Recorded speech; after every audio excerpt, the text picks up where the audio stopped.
Welcome everybody, Boops here with a new drone. I picked up the DJI Avata. This is a FPV drone meant to be primarily flown using the FPV goggles. You can get very nice cinematic views, a little bit easier to fly, smaller, should be a little more crash resistant. I thought this might be a very good opportunity to go through some of my old drones that I used to fly. And at the very end, we'll open up this bad boy. And throughout the video, I'll show you guys some drone footage. Sit back, relax, and I hope you enjoy.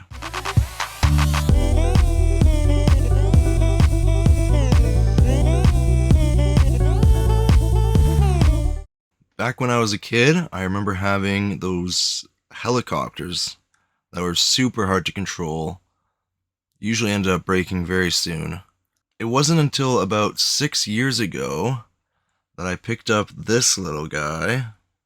This is from the brand SkyViper. They have, I think, 3 different drones now, maybe 4 different drones they sell. They still sell this on their website, but I believe mine is super outdated compared to what the model they sell now. Yeah, this drone's really good for indoor flights, even backyard flights, but you're not going to take it very high up because that wind is going to carry it far away. It has auto land, auto takeoff. It should have all altitude hold, if I am correct. And that's, just using some sort of microphone that just bounces sound off the ground and detects how high it is. So it's really bad at keeping its spot, unless you're actually actively flying it. I remember we took pictures with these because it has 2 rear red lights and 2 forward green lights, if I'm correct. And if you use like the long exposures with the camera, you can get some pretty nice shots. But yeah, for its price, it's a pretty nice starter drone. You can fly it inside very easily. It's a lot of fun. I believe I stopped using it because the battery was dying and I was upgrading to a bigger drone. I went through a couple of drones by the company Propel. This is like the Batman special edition. These are very basic drones. I think they had, auto takeoff, auto landing, probably some sort of altitude hold. I believe these 2 I stopped using because I actually pushed them kind of hard and I would crash them a lot. You can see how this one is just being held together by tape. These were a lot of fun and pretty good for their price. So I upgraded to an even bigger drone, also by SkyViper. And this one actually has a camera system that uses Wi-Fi to send the camera feed to your cell phone so you can see where you're flying. The signal quality wasn't very good, but it did get the job done. The main issue I had with this drone was that I was trying to fly over my house to get some shots, and once you're up that high, I would say the wind starts to kind of carry it away, and it will tend to just kind of drift off. And the controls, I don't think it has enough power to really overpower the wind. So I remember it ending up in a lot of people's backyards or in a tree. But yeah, for the price point back then, I think it was like 130, 150 bucks. This was actually a lot of fun. I don't remember exactly why I stopped using this. I know I had a bad battery, but I did get a new one, and maybe it was still underperforming, so maybe I was suspicious of a faulty motor or a motor that went bad. Either way, it doesn't matter. It was time to upgrade to something legit. Finally upgraded to a real drone. This is what I would consider a pretty nice slick drone. This is the DJI Mini. I guess it was called the Mavic Mini back then. It fits in the palm of your hand. It has a 2.5K camera on it.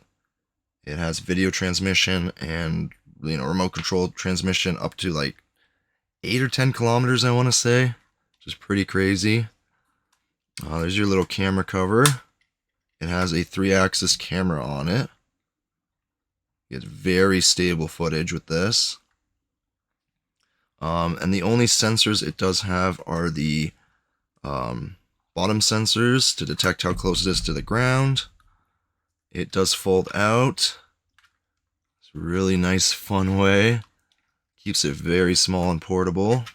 You can literally fit this in your pocket. I remember when this first was announced and people were trying to put it in their jeans and they're amazed. Yeah, it's under 250 grams, so you don't need to register it. I live in Canada, so I don't have to register it through my government or get a license to fly. You still have to abide by all the rules. There are a lot of rules when you are flying drones. so make sure you always abide by the rules. But this was like my first real drone. And I think I have like most of my flight time, like half of my flight time up till today has to be with this drone. I flew it a ton, and I loved it. This is also the drone that we flew in my subscriber special, and I got hit by it. I'll have a full link to the video below. But yeah, this drone was a lot of fun, survived a lot. Totally recommend it, besides the fact that I don't think they really sell it anymore. They sell newer ones, which I guess I would recommend those over this one. But at the time, really nice drone. These are the batteries that the Mini uses. I got the Fly More combo, so I got 3 batteries. They all last, I'd say 25 to maybe half an hour of flight time, depending where you are. That's a lot of time to get some nice shots. And then the controller it came with, it's a pretty dumbed down controller compared to what they offer today. These are your grips that just kind of swing out. This is also where you would put your cell phone. I think this is the one I actually used with this drone. So you'd slide your cell phone in like this, and then you could plug it in with a cable, I think on this side here, plug into your cell phone, and then you'd see your camera feed here, and you'd have your controls here. It's not bad, it actually works really well and gets the job done. Really good price at the time. Let's get on to the next one. So I kind of took a step back in a way. I decided to pick up another SkyViper drone. This is the Fury. It does not have a camera system. The main reason I picked up this drone was because I had a lot of fun with the Mini, but I wanted to do some flips, and I'm no pro or FPV pilot.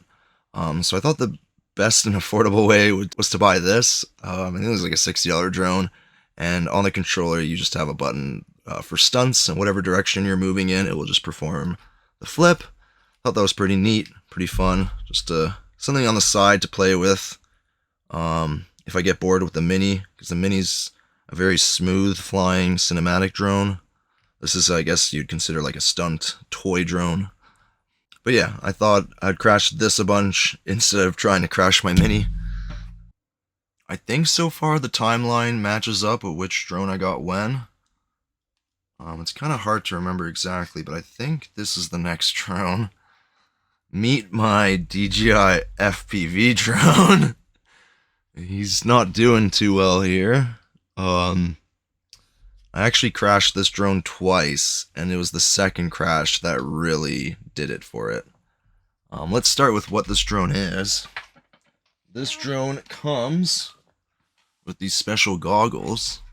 This is how you're going to be viewing the drone. You're going to have these on, and you're going to be in a sort of first-person perspective, flying around at higher speeds. Normally, when you fly an FPV drone or you build your own FPV drone, you're going to be in a full manual mode with no assist. It's usually preferred to practice on a simulator on a PC before you do any actual flying. It's really hard to do. What DJI did here is they offered their cinematic, I guess, system where the drone will have, auto hold, auto takeoff, GPS hold, all that. But you can activate manual mode, and they also have a manual mode with some assist, which is actually when I crashed mine. I know a lot of FPV pilots will tell you not to start with this drone as your first FPV drone, but I really liked the option. I thought it was a lot of fun to use. I think the main issue was that I was an idiot. This drone has a 4K camera, really nice quality. It has 2 forward sensors to detect it colliding with anything, although that's only for its slowest mode. At higher speeds, it's going to collide. It's not going to have enough time to detect. It also has the downward sensors, which most DJI drones I would say have. That's just to detect how close it is to the ground and do its auto land, auto takeoff. We do have the controller that came with it. Really nice controller. You got your thumbsticks hidden in here. You can put those in. You got a very nice new antenna system. Very nice controller. Very nice headset. It was kind of expensive. I guess you can get into FPV cheaper by making your own, but if you don't want to make your own, this is a pretty good alternative. The first accident I had with this drone was when I was flying around a track and I was going way too close to the ground, and eventually I ended up hitting the ground, and what broke was one of these feet. You completely tore off, and it sent the battery pack flying out. I think it was like 100 meters away. But the actual arms and the strength of the drone seemed to be intact. So what I ended up doing was I bought a new leg and I put it on, and I think it has to be one of these legs now, is a new leg. Second time around, the leg didn't break. On my next flight, besides saying that I was stupid, the drone actually fell out of the air, maybe only like 10 meters up, 15 meters up, and it just kind of landed on, and that was enough to break both legs. I don't really want to say what I was doing in the second crash. It was basically operator error in terms of not clicking the right button on the controller. That's what I'll say. And the drone just kind of fell out of the air. I was in manual mode with some of the assist features on, if that explains it more to some people. Anyways, I learned my lesson there. For a while, I was debating if I should get it fixed or if I should just sell it to somebody for parts. I do like to keep a lot of my old things that I have memories with. This one being a pretty bad memory, but it's a reminder of the lesson I learned. So soon after that crash, I decided to cheer myself up by upgrading my Mini to the Mini 3. This is a really nice drone. My buddy at the time was flying the Mini 2, which had a 4K camera. This has a 4K camera, and it also has a bunch of obstacle avoidance. I'll show you in a second here. Unfolds just like all the other Minis. It is under 250 grams, so you don't have to register or get a license to fly. I guess it's called the Mini 3 Pro, you can see there. There's your cover for your camera. Really nice camera. It also flips. You don't see this very often. It flips into a vertical, so you can do your TikToks and whatnot. You can see right here, these are the forward sensors to detect forward collisions. You have your two bottom sensors, or sensor array. I guess there's multiple sensors. But you also have rear-facing sensors. And it can kind of use a combination of the rear and forward to also get some of the side, but there is definitely a blind spot. So this drone's a lot of fun, really easy to use, really nice camera. It also has active track, so it can detect where you are and it will follow you as you walk, ride your bike. And it will attempt to avoid obstacles, trees, and everything using these sensors. I got the Fly More package. We got the 3 batteries. They're a lot different than the Mini. And we got an upgraded controller. I bought a third-party controller cover here. I really like this. It's also a sunshade when you're in the sun. But this controller has a built-in screen. It's basically like an Android device built in that will run the DJI app, and you'll have your RC controls and your video transmission through this controller. There's no like external antennas. They're actually built in somehow. I don't know how they do all this, but really nice controller. I think you got 2 buttons down here. You got 2 wheels. You got your record and everything. Boom. All you need. Really nice. This works really well with the Mavic 3 Pro. I think this is the combo I would recommend nowadays. However, I have not looked at the Mini Pro or the Mini 4 Pro, so I don't know what that's all about yet. Which brings us back to the DJI Avata. Super excited about this. Let's get her unboxed, and then tomorrow I will go fly her. Haha. I knew it. That's nice. That's nice. That feels nice. My headset and controller for my FPV drone should be compatible, so I won't need anything extra. Super nice that DJI does that, and there's compatibility between their between some of their products.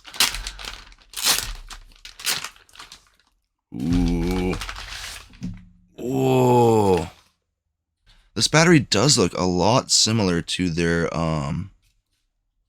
FPV batteries. I wonder if that's the same. It should not be the same battery, though. I really doubt it. That looks very similar, though. Let me grab my FPV battery. Oh, no. Okay, that's not the same battery. Yeah, there's your FPV battery. There's your Avata battery. Makes sense, yes. It's been a while since I looked at my FPV battery. It's banged up, but it should still work. I don't know if people would recommend still using it, but it still works. But yeah, that's super nice. There's your downward facing cameras and sensors. Super nice. I just realized it's a 5 propeller, or 5 props on each propeller, whatever you want to call it. It's 5 propellers instead of the usual, I guess, 2? Or my FPV used 3, so that's a lot. I guess they need that force generated. You got your landing legs. That's kind of cute. You can still... Yeah. Super dope. Can't wait to fly that.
I am reusing my controller from the FPV and the goggles from the FPV.